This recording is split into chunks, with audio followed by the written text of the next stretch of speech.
أشهد أن محمدا عبده ورسوله أما بعد فأعوذ بالله من الشيطان الرجيم بسم الله الرحمن الرحيم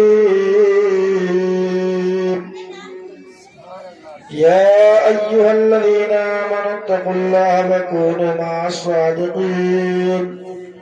صدق الله مولانا العظيم وصدق رسوله النبي الأمين المتين الكريم ونحن على ذلك لمن الشاهدين والشاكرين والحمد لله رب العالمین۔ سرکار اعلیٰ حضرت فرماتے ہیں واہ کیا مرتبہ غوث بالا تیرا، واہ کیا مرتبہ غوث بالا تیرا، اونچے اونچوں کے سروں سے ہے قدم آلہ تیرا، اور سر بھلا کیا کوئی جانے کی ہے کیسا تیرا، سر بھلا کیا کوئی جانے کی ہے کیسا تیرا، اولیاء ملتے ہیں آنکھیں وہ ہے طلبہ تیرا۔ اور سرکار اعلیٰ حضرت فرماتے ہیں کیا دبے جس پہ حمایت کا ہو پنجہ تیرا، کیا دبے جس پہ حمایت کا ہو پنجہ تیرا، شیر کو خطرے میں لاتا نہیں کتا تیرا، اور فرش والے تیری شوکت کا علو کیا جانے، فرش والے تیری شوکت کا علو کیا جانے، خوش روا عرش پہ اڑتا ہے فریرا تیرا، اور میں تو مالک ہی کہوں گا کہ ہو مالک کے حبیب، میں تو مالک ہی کہوں گا کہ ہو مالک کے حبیب، یعنی محبوب و محب میں نہیں میرا تیرا، اور تیری سرکار میں لاتا ہے رضا اس کو شفیع، تیری سرکار میں لاتا ہے رضا اس کو شفیع، جو میرا غوث ہے اور لاڈلا بیٹا میں تیرا۔ باد توحید کے متوالو شمع رسالت کے پروانوں، غوث و خواجہ کے دیوانوں، ہم غریبوں کے آقا لمبے لمبے ہاتھوں سے بھیک دینے والے داتا احمد مجتبیٰ محمد مصطفیٰ صلی اللہ تعالی علیہ وسلم کی بارگاہ بے کس پناہ میں درود پاک کا نذرانہ پیش کریں، پڑھیں اللہم صلی علی سیدنا شفیعنا حبیبنا قریبنا مولانا ملجانا محمد بارک وسلم صلاۃ و سلام علیک یا رسول اللہ صلی اللہ تعالی علیہ وسلم۔ معزز سامعین کرام، آج ہم اور آپ جشن غوث الورا میں شرکت کی سعادت حاصل کر رہے ہیں۔ اپنے نصیبے پہ جتنا فخر کرے کم ہے، اس لیے کسی دنیا دار کی محفل نہیں ہے، میرے باپ کی محفل نہیں ہے، یہ غوث پاک کی محفل ہے۔ آج ہم یہاں تلسی پور کی سرزمین پہ بیٹھ کر کے غوث اعظم کا تذکرہ کر رہے ہیں۔ ہمارا اور آپ کا ایمان و عقیدہ ہے کہ ہمارے غوث اعظم بغداد سے ہمیں اور آپ کو ملاحظہ فرما رہے ہیں۔ یہ بہت متبرک، بہت بابرکت والی محفل ہے۔ ابھی ہمارے محب گرامی علی جناب سائر اسلام نفیس القادری صاحب نے درود پاک کی فضیلت کو بتایا، اور ہمارے محب گرامی قاری شکیل صاحب نے بہت ہی پیارے انداز میں خطاب فرمایا۔ جی چاہتا تھا یہ پڑھتے رہیں ہم اور آپ سنتے رہیں، مگر وقت دامنگیر ہے، سردی کا موسم ہے، زیادہ دیر تک ہم آپ کو پریشان نہیں کریں گے۔ تو میں عرض کر رہا تھا کہ حضرت نے بھی درود پاک کی فضیلت کو بتایا۔ پیارے، جہاں پہ اللہ اور اس کے رسول کا ذکر ہوتا ہے وہیں پہ درود پاک پڑھنے کے لیے کہا جاتا ہے۔ آپ سے کھیت کھلیان دکان مکان میں درود پاک پڑھنے کے لیے نہیں کہا جائے گا۔ پیارے، جب بھی کہا جائے گا تو ذکر رسول کی محفل میں کہا جائے گا، غوث الورا کی محفل میں کہا جائے گا۔ جب بندے مومن ایک مرتبہ درود پاک پڑھتا ہے تو اس درود پاک کے صدقے میں اللہ ایک فرشتے کو پیدا فرماتا ہے پرندے کی شکل میں۔ اس پرندے کی لمبائی چوڑائی کا عالم یہ ہے کہ پر کو اگر پھیلا دے تو ساری کائنات کو ڈھانپ سکتا ہے۔ اللہ تبارک و تعالیٰ اس پرندے کو حکم دیتا ہے جنتی نہر میں گوتا لگا، گوتا لگانے کے بعد جب وہ پرندہ اپنے پر کو زمین کے اوپر جھاڑتا ہے، ارے قربان جاؤ جتنے قطرے اس کے پر سے زمین پہ گرتے ہیں، ہر قطرے کے بدلے میں اللہ فرشتے کو پیدا کرتا ہے، اور وہ فرشتہ اس بندے مومن کے لیے صبح قیامت تک دعائیں مغفرت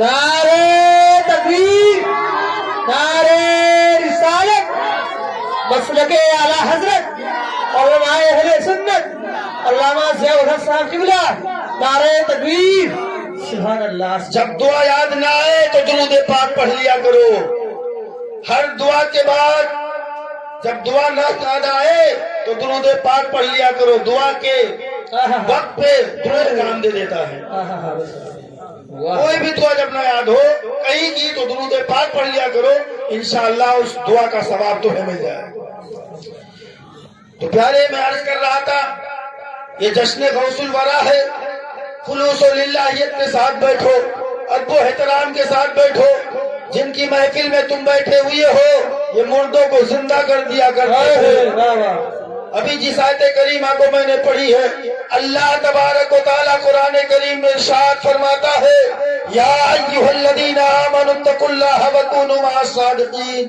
اس کا سیدھا سادہ ترجمہ یہ ہوا کہ اے ایمان والو اللہ سے ڈرو اور سچوں کے ساتھ ہو جاؤ۔ اللہ تبارک و تعالیٰ نے فیصلہ فرما دیا کہ اے ایمان والو، اللہ فرماتا ہے ایمان والوں سے، بے ایمانوں سے نہیں فرماتا ہے۔ اے ایمان والو اللہ سے ڈرو اور سچوں کے ساتھ ہو جاؤ۔ آپ کہیں گے وہ سچے کون سے لوگ ہوتے ہیں جن کے ساتھ میں ہو جاؤں؟ پیارے علماء بیٹھے ہوئے ہیں، ان سے نہ پوچھو بلکہ قرآن کو اٹھاؤ اور قرآن سے پوچھو کہ اے قرآن ہماری رہنمائی فرما، وہ سچے کون سے لوگ ہوتے ہیں؟ تو قرآن ہمارے آپ کو جواب دیتا ہوا نظر آئے گا۔ وہ صدیقین، شہداء، صالحین، اولیاء کرام کی جماعت ہے۔ اگر ہم ان سے وابستہ ہو گئے، ان کے ہاتھوں میں اپنا ہاتھ دے کر کے اپنے کھانے دل کو منور کر لیا تو ہماری دنیا بھی سنور جائے گی آخر۔ حضور سیدنا غوث اعظم رضی اللہ تعالیٰ عنہ کی محفل میں بیٹھے ہو، حضور غوث اعظم جب اللہ نے تمام ولیوں کو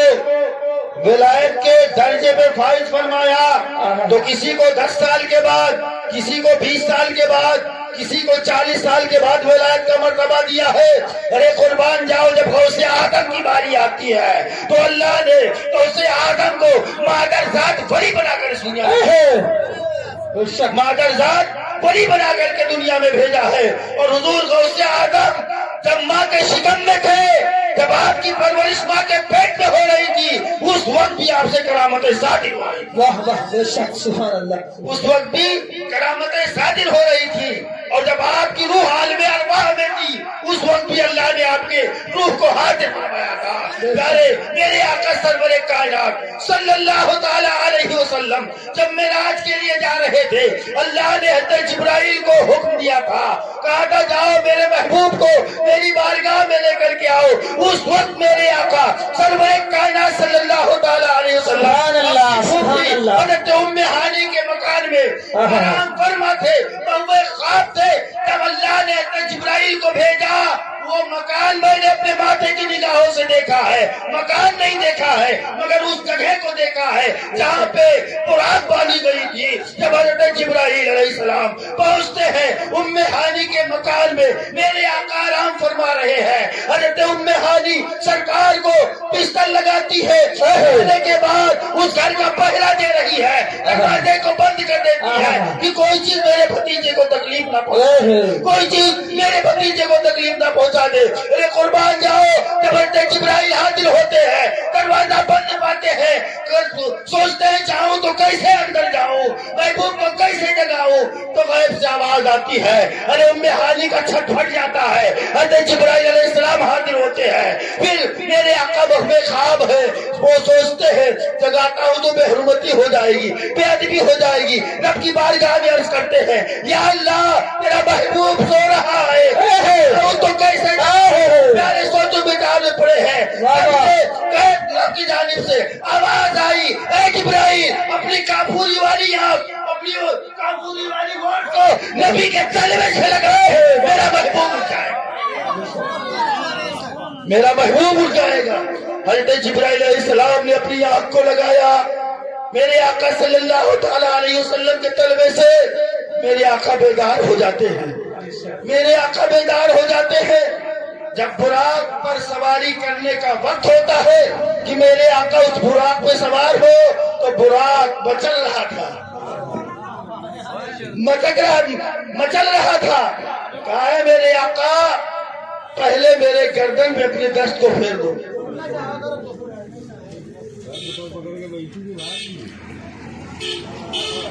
میرے گردن پہ ہاتھ پھیر دو. ہاتھ پھیرنا تھا کہ براق بہت اونچا ہو جاتا ہے. اب چڑھنے کے لیے اس پہ بیٹھنے کے لیے زینے کی ضرورت تھی. اچھا اللہ تبارک و تعالیٰ نے غوث اعظم کی روح کو حاضر کیا. جب غوث اعظم کی روح حاضر ہوتی ہے میرے آقا غوث اعظم کے گردن پہ اپنے پیر کو رکھ کر کے براق پہ سوار ہوتے ہیں. اس وقت میرے آقا نے فرمایا تھا اے عبد القادر آج تمہاری گردن پہ میرا پیر ہے, جب کل تمہارا دور ہوگا تمام اولیاء اللہ کی گردن پہ تمہارا قدم ہوگا. نعرے تکبیر, نعرے رسالت, جشن غوث اعظم, عظمت غوث اعظم, خواجہ کا ہندوستان. سبحان اللہ سبحان اللہ. حضور غوث اعظم رضی اللہ تعالیٰ عنہ مادر زاد ولی بن کر اس دنیا میں تشریف لائے ہیں, اور غوث اعظم کی کرامت کو بیان کیا جائے تو رات چھوٹی ہو سکتی ہے, دن ختم ہو سکتا ہے, مگر غوث اعظم کی کرامت نہیں ختم ہو سکتی ہے. حضور سیدنا غوث اعظم رضی اللہ تعالیٰ عنہ کا بچپنا بے مثال ہے, آپ کی جوانی بے مثال, آپ کا آخری حصہ بے مثال. ارے حضور سیدنا غوث اعظم نے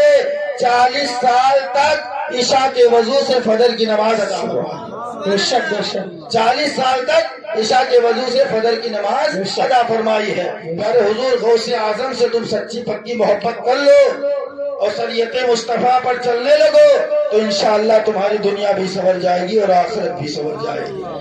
حضور سیدنا غوث اعظم رضی اللہ تعالیٰ عنہ کے بچپنے کو دیکھو.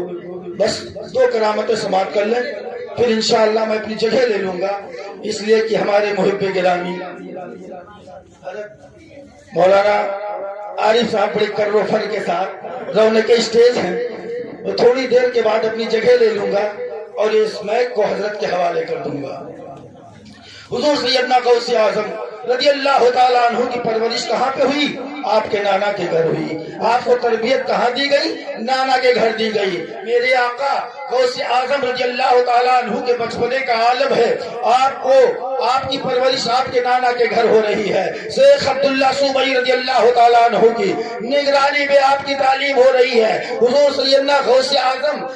کا بچپنا ہے. پیارے اسی بستی میں ایک عورت تھی جس کو اللہ نے 6 بچیاں عطا کی تھی. 7ویں مرتبہ جب وہ حمل سے ہوتی ہے تو اس کے گھر والوں نے کہا کہ اگر اب کی بار بچی پیدا ہوئی تو تجھے دھکے مار کر کے گھر سے باہر کر دیا جائے گا. شوہر نے کہا اگر اب کی بار تجھے بچی پیدا ہوئی تو تجھے طلاق دے دوں گا. پیاری عورت کشمکش میں پڑی ہے, سوچ و بچار میں پڑی ہے, سوچ رہی ہے یا اللہ ابھی تک تو 2 وقت کی روٹی مل جاتی تھی, رہنے کے لیے مکان مل جاتا تھا, اگر اب کی بار بچی پیدا ہوئی تو گھر والے مجھے دھکے دے کر باہر کر دیں گے, میرا شوہر مجھے طلاق دے دے گا. پیارے کشمکش میں پڑی ہے, سوچو بچار میں پڑی ہے, تو کسی نے کہا بلا بستی میں چلی جاؤ, وہاں اللہ والے رہتے ہیں, ان کی بارگاہ میں عرض کرو تو ان کی بارگاہ میں اپنی بات کو رکھو, اگر انہوں نے رب کی بارگاہ میں دعا کر دیا تو تمہارا بیڑا پار ہو جائے گا. پیارے وہ عورت شیخ عبداللہ صوبئی رضی اللہ تعالیٰ عنہ کے حجرے مبارک کا رخ کرتی ہے اور جا کر کے پہنچتی ہے. آپ کے حجرے میں داخل ہونے کے بعد سلام کرنے کے بعد کلام کرتی ہے, حضور آپ بتا دے میرے پیٹ میں جو بچہ پل رہا ہے بچہ ہے یا بچی, اتنا سننا تھا. ہسپتال میں آ جاتے ہیں, فرماتے یہاں کوئی الٹرا ساؤنڈ کی مشین رکھی ہوئی ہے تو لڑکی اور لڑکا بتایا جاتا ہو, یہاں سے چلی جا. وہ عورت باہر نکلتی ہے. ارے غوث اعظم کھیل رہے تھے, پیرانے پیر روشن زمین کھیل رہے تھے. پوچھا کیوں واپس چلی آئی؟ کہا کہ جب تمہارے نانا کی بارگاہ میں گئی میں نے بات کو رکھی, نانا نے واپس کر دیا. کہا جاؤ میرے نانا کی بارگاہ میں دوبارہ چلی جاؤ, پھر دوبارہ کہو, یہاں تک کہ کئی مرتبہ واپس کرتے ہیں مگر عورت بار بار پلٹ کر کے جا رہی ہے. غوث اعظم کا حکم تھا. پیارے جب نانا کی بارگاہ میں عرض کرتی ہے, نانا سوچتے ہیں معاملہ کیا ہے, تھوڑی دیر کے بعد اپنی آنکھوں کو بند کرتے ہیں اور لوہے محفوظ کا مطالعہ کرتے ہیں. ارے لوہے محفوظ اسے کہتے ہیں جس پہ ساری کائنات کے لوگوں کی قسمت لکھی ہوئی ہے, اسے لوہے محفوظ کہا کہا جاتا ہے پیارے آج ہمارے گھر میں راشن کارڈ غائب ہو جائے پورا گھر پریشان ہو جاتا ہے تلاش نہیں کر پاتے ہیں مگر قربان جاؤ اللہ والوں کی ذات پر اللہ والے جو اپنی آنکھ کو بند کرتے ہیں تو اسی کے فائل کو نکالتے ہیں جس کی فائل کو دیکھنا رہتا ہے عبداللہ صوبئی نے اپنی آنکھوں کو بند کیا لوہے محفوظ کا مطالعہ کیا اور اس عورت کی فائل کو نکالا اور نکالنے کے بعد دیکھا اس کی قسمت میں کوئی اولاد نرینہ نہیں تھا اس کی قسمت میں کوئی لڑکا تھا ہی نہیں آنکھ کھولا آنکھ کھولنے کے بعد فرمایا اے عورت تو چلی جا تیری قسمت میں کوئی لڑکا نہیں ہے جو تیرے پیٹ میں بچہ پل رہا ہے یہ بھی بچی ہے جب اس جملے کو سنتی ہے اس کے پیر سے زمین نکل جاتی ہے آنکھوں سے ساون بھادوں کی طرح آنسو بہنا شروع ہو جاتے ہیں آنکھوں پہ نہ چہرے پہ نم ہو جاتا ہے دل میں کم ہو جاتا ہے اس مرجھائے ہوئے چہرے کو لے کر جب باہر نکلتی ہے ارے قربان جاؤ اس کا نصیبہ جاگنے والا تھا اس کی قسمت کا ستارہ چمکنے والا تھا حضور پیرانے پیر روشن ضمیر غوث اعظم کھیل رہے ہیں فرماتے بتا اے عورت تجھے کس چیز نے رلایا ہے کس چیز نے تکلیف پہنچائی ہے اس عورت نے سارا واقعہ کا سنایا کہا جا اور نانا کی بارگاہ میں عرض کر کہ جو طبیب مرض کو جانتا ہے اس کا علاج بھی جانا کرتا ہے جو ڈاکٹر مرض کو جانتا ہے اس کا علاج بھی جانا کرتا ہے جا اور کہہ دے نانا کی بارگاہ میں کہ جسے اللہ نے لوہے محفوظ دیکھنے کی صلاحیت دی ہے تو اس میں کچھ لکھنے پڑھنے کی بھی صلاحیت ہے بہت خوب عورت اندر جاتی ہے شیخ عبداللہ صومعی فرماتے ہیں عورت بتا تجھے کون شے ہے جو روک رکھی ہے باہر نہیں جانے دیتی ہے قربان جاؤ باہر آتی ہے اور حضور پیرانے پیر روشن ضمیر غوث اعظم کے دست مبارک کو پکڑ کر نانا کی بارگاہ میں پیش کر دیتی ہے ارے نانا کی بارگاہ میں پیش کرنا تھا قربان جاؤ شیخ عبداللہ صومعی فرماتے ہیں کہ اے عبد القادر یہاں تک لانا میرا کام تھا جو تو چاہے اسے عطا کر دے غوث اعظم فرماتے ہیں اے عورت چلی جا گھر پہ جو 6 بچیاں چھوڑ کے آئی تھی وہ بھی بچے ہو گئے تو تیرے پیٹ میں بچی بن رہی ہے بھی بچہ سبحان اللہ سبحان اللہ سبحان اللہ واہ واہ واہ واہ یہ غوث اعظم کا کرم ہے بچیوں پہ نظر اٹھا دے تو بچہ ہو جائے مردوں کو ٹھوکر لگا دے تو مردہ زندہ ہو جائے پیارے عورت مچلتی ہوئی اپنے گھر کا رخ کرتی ہے جب گھر پہ پہنچتی ہے دروازے پہ آواز دیتی ہے منی دروازہ کھول اندر سے آواز آتی ہے امی جان آج سے ہم لوگوں کو منی مت کہنا ہم لوگ منا ہو گئے غوث اعظم کا کرم بے شک غوث اعظم رضی اللہ تعالیٰ عنہ سے سچی پکی محبت کر لو انشاءاللہ تمہاری زندگی میں 4 چاند لگ جائیں گے پیارے علماء بیٹھے ہوئے ہیں جس مکان کے اوپر غوث اعظم کا نام لکھ دیا جاتا ہے اس مکان میں کبھی چوری نہیں ہو سکتی ہے اس مکان میں کبھی آگ نہیں لگ سکتی ہے یہ غوث اعظم کا فیض ہے غوث اعظم کا کرم ہے پیارے حضور غوث اعظم رضی اللہ تعالیٰ عنہ سے سچی پکی محبت کر لو انشاءاللہ تم دنیا میں بھی کامیاب رہو گے آخرت میں بھی کامیاب رہو گے حضور غوث اعظم رضی اللہ تعالیٰ عنہ کی بہت کرامتیں ہیں پیارے آج ہم 11ویں شریف کرتے ہیں کرنا چاہیے اس لیے کہ حصہ سنیوں کو ملا ہے دوسرے لوگوں کو نہیں ملا ہے آج ہم غوث اعظم کا صدقہ کھا رہے ہیں غوث اعظم کے ٹکڑے پہ پل رہے ہیں اور اللہ نے خود فرما دیا اے ایمان والو اللہ سے ڈرو ایمانوں سے نہیں کہا ہے ایمان والوں سے کہا ہے اے ایمان والو اللہ سے ڈرو سچوں کے ساتھ ہو جاؤ تو پیارے یہ سب جو 11ویں شریف کی نیاز ہے 11ویں شریف کا جو صدقہ ہے جو لنگر ہے یہ ہم لوگوں کی قسمت میں ہے ان کی قسمت میں نہیں ہے حضور غوث اعظم رضی اللہ تعالیٰ عنہ کی نیاز دلاؤ ان کا جشن مناؤ ان کی 11ویں شریف مناؤ جس نیت سے تم مناؤ گے اللہ اس میں تمہیں برکت عطا فرما دے گا آپ نے تجربہ کیا ہوگا غوث اعظم کی منت جائز کام کے لیے اگر رکھ دی جائے تو اللہ اسے پوری فرما دیا کرتا ہے اور ایک واقعہ میں تمہیں سناتا ہوں ایک یوسف نام کا آدمی ہے جو ہر سال 11ویں شریف بڑے کروفر کے ساتھ منایا کرتا تھا غریبوں کو کھانا کھلایا کرتا تھا لنگر عام کیا کرتا تھا پیارے اس سال جب 11ویں شریف کا مہینہ آتا ہے چاند جیسے نظر آتا ہے 11ویں شریف کے انتظام میں لگ جاتا ہے انتظام انصراف میں لگ جاتا ہے تمام لوگوں کو بلا کر کے دعوت دے دیتا ہے کہ کل 11ویں شریف ہے یہاں تک کہ 10 تاریخ آ جاتی ہے تو